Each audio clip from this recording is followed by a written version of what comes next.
So we are delighted that we have our designers with us today, and we'd like to begin by having them present to you some of their ideas. Nikki or Laura, would you like to begin that whole section? Yeah, I think first of all, it's amazing to have you all in the room together, and I'm so excited to begin.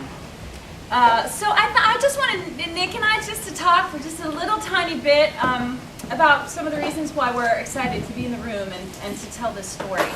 So I have a couple thoughts that I wrote down on a piece of paper that I will read because I'm a little not so good off the cuff. But Nikki, however, I will speak extemporaneously.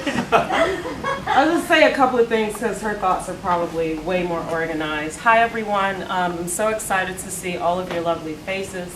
It's a blessing, and I'm thrilled, and if I start weeping, just shove some chocolate in my face and I'll go on.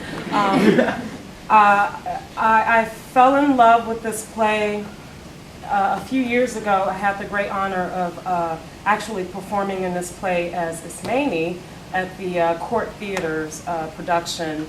Joanne Acolytis directed. She was a hurricane, and probably a few of you in the room know what I'm talking about, but she was a hurricane, and to me, she was Fedra in so many ways. I mean, honestly, if you've worked with Joanne, you will understand that she can terrify and just make you laugh your ass off at the same time.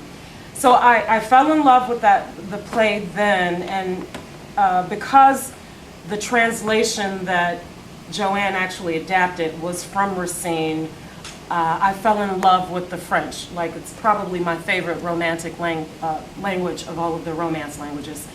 And even then I just thought, how awesome would this be if this were set in Haiti or some sort of French-speaking nation that has people of color or black people.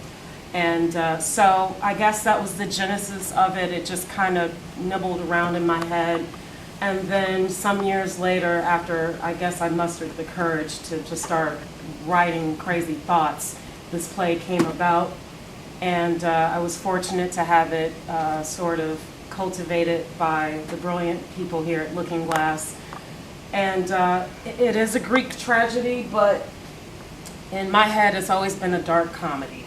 And that's not to say that we're going to make it slapstick and funny all the time, but it is not so, oh my Lord, and sad. I don't want the audience to be so sad the entire time. I think there's a lot more to it. So I guess that is a part of how the play was conceived, and where it'll go, I have no idea. It's a big old rabbit hole.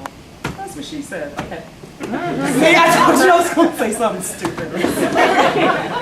That's it.